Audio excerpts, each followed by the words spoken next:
Are you truly free? Consider this question carefully before you answer. Think about your daily habits and choices. Many people immediately check their phones upon waking, searching for new distractions and constant stimuli. This often involves endless scrolling and seeking novelty. A morning coffee might be paired with short videos or music, providing quick dopamine hits and relieving boredom. This starts a cycle of immediate gratification. On the way to work or school, more stimuli are consumed through podcasts, social media, and incessant notifications. This keeps the mind constantly engaged.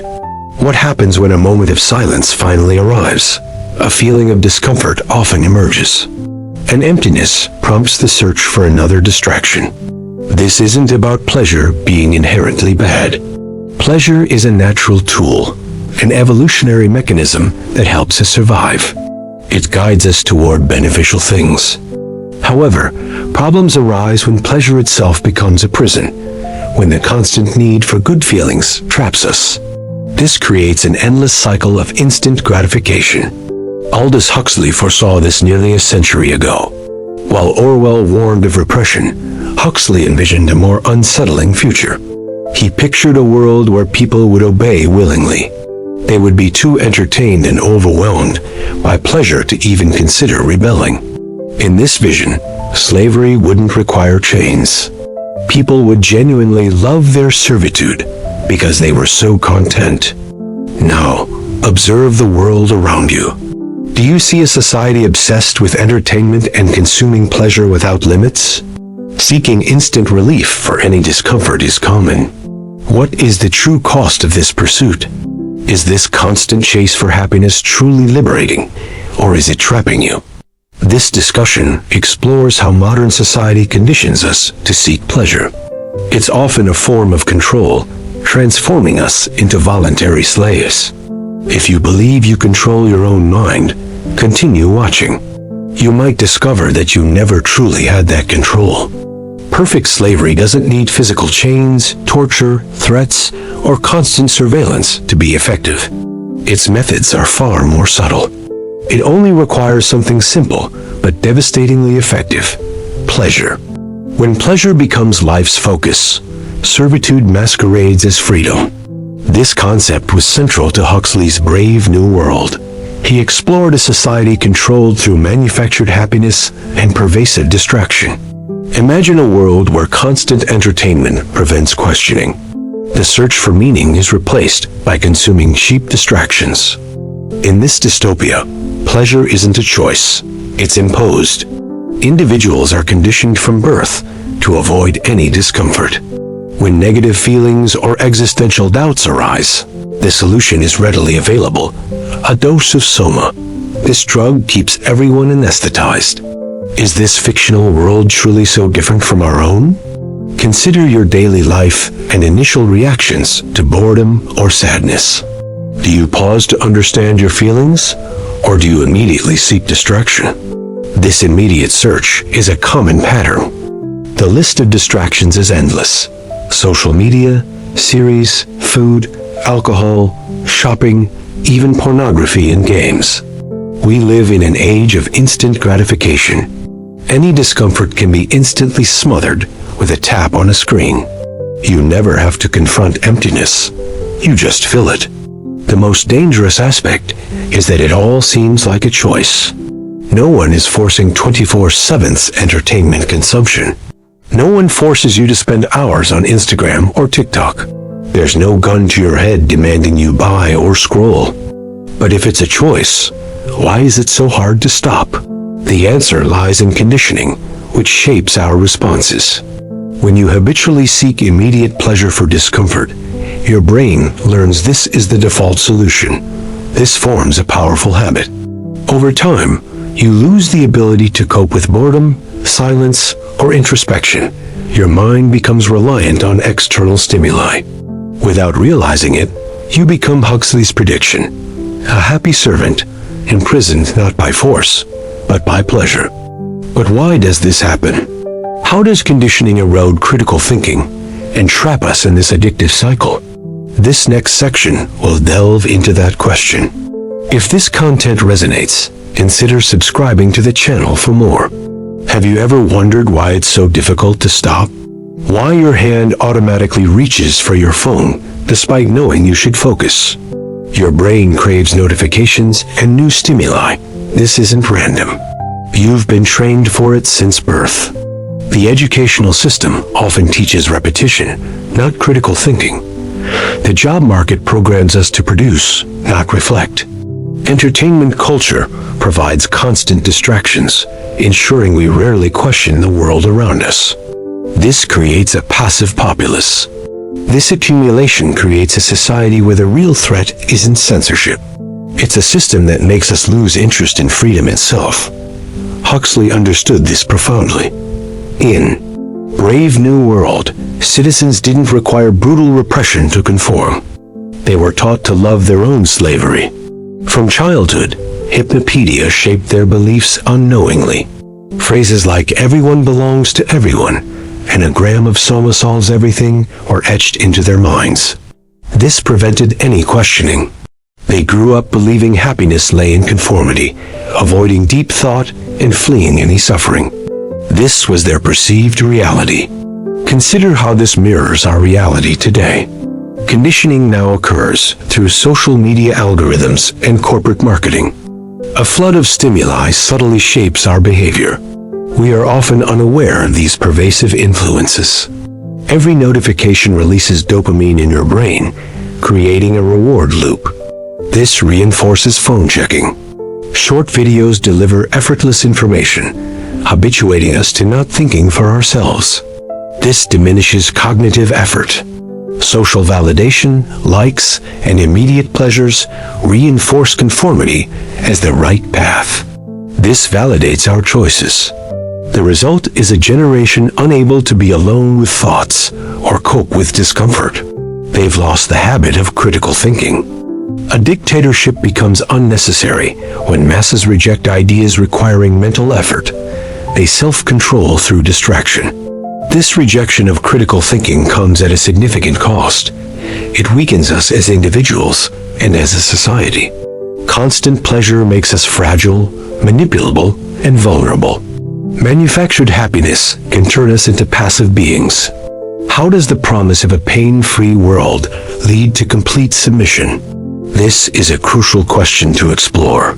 Imagine a world without suffering, where all pains are instantly erased.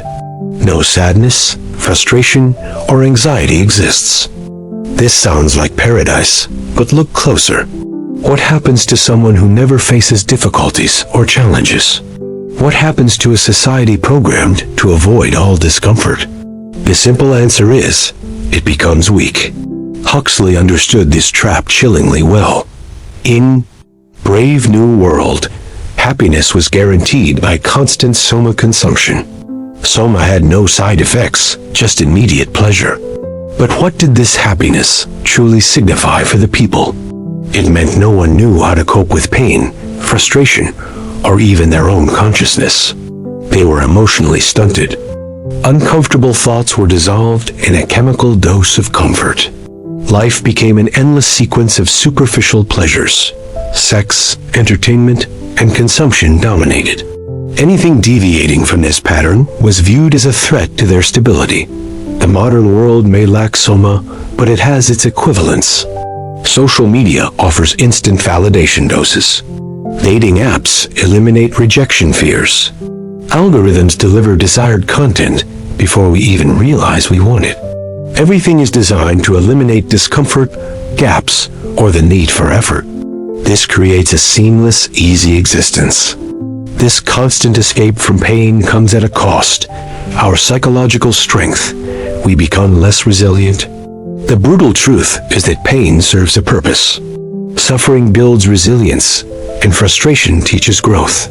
Difficulty forces us to evolve. But when everything is softened and challenges are avoided, we grow increasingly fragile. Today, minor discomforts feel unbearable. Small failures become existential crises, and minor conflicts seem catastrophic. Anything requiring patience or effort is discarded. We're conditioned to seek the easiest path, instant pleasure, and quick solutions. This makes us easier to control.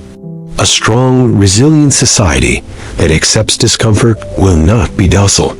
Such a society will never accept limitations on its freedom. They would resist oppressive systems. But an emotionally dependent society, needing constant stimuli to avoid emptiness and fleeing suffering, will be obedient. It will be manipulable, the perfect society for those desiring power without force. This is the ultimate trap. What seems like freedom, avoiding all suffering, actually becomes our prison. There is, however, a way out. To escape this cycle, we must understand the difference between pleasure and purpose. Pleasure can enslave, but purpose can set us free. What are you truly seeking in life? Happiness or meaning? Pleasure or purpose? Reflect deeply on these questions. Modern society has trained us to believe happiness is the ultimate goal. But what does it offer as happiness? An endless sequence of fleeting pleasures. Social media likes, impulsive shopping, casual sex, binge watching, processed food. All these provide momentary satisfaction, but never last. This temporary nature is the core of the problem. Pleasure is always temporary and needs constant renewal to avoid the return of emptiness. It's a fleeting fix. Now, consider your life's most significant moments. Were they instants of pleasure or times of challenge, effort, and overcoming? Viktor Frankl, a Holocaust survivor, wrote that humans cannot live without purpose. Meaning is vital for survival. He observed that even in dire scenarios, those with a greater meaning survived and maintained sanity. Purpose provided strength. Here lies the paradox. Constant pleasure weakens us, while pursuing purpose strengthens us. One is easy, the other builds character. Pleasure is easy, immediate, and addictive.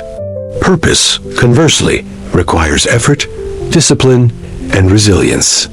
Unlike pleasure, purpose doesn't vanish once its effect wears off.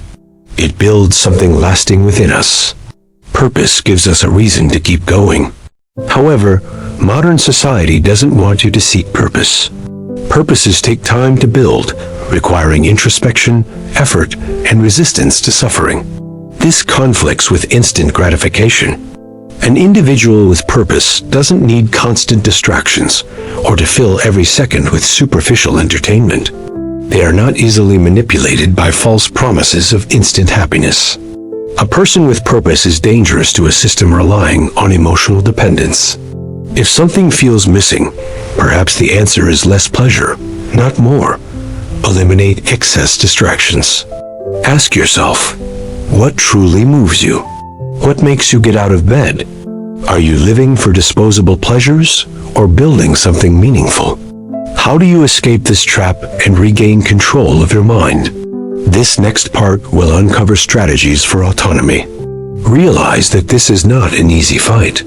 The system is designed for you to remain trapped, constantly seeking quick pleasures. It wants you to feed algorithms and consume endlessly. But there's a way out, starting with awareness of the game. The first strategy is strategic pleasure deprivation.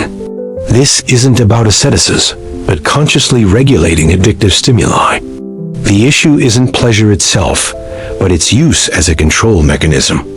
By depriving yourself, your brain recalibrates. It finds satisfaction in small things again, and the desire for artificial stimuli weakens. This is a powerful shift. The second step is rebuilding your tolerance for discomfort. We learn how to deal with boredom, frustration, and lack of stimuli. Allow silence and disconnect from information. Simply exist without constant distraction. It will be difficult initially. Your brain will demand more dopamine. But if you resist, you'll realize discomfort doesn't kill you. It strengthens you. Cultivate critical thinking. Why do I need distraction? Who benefits from my pleasure addiction? What could I be doing instead?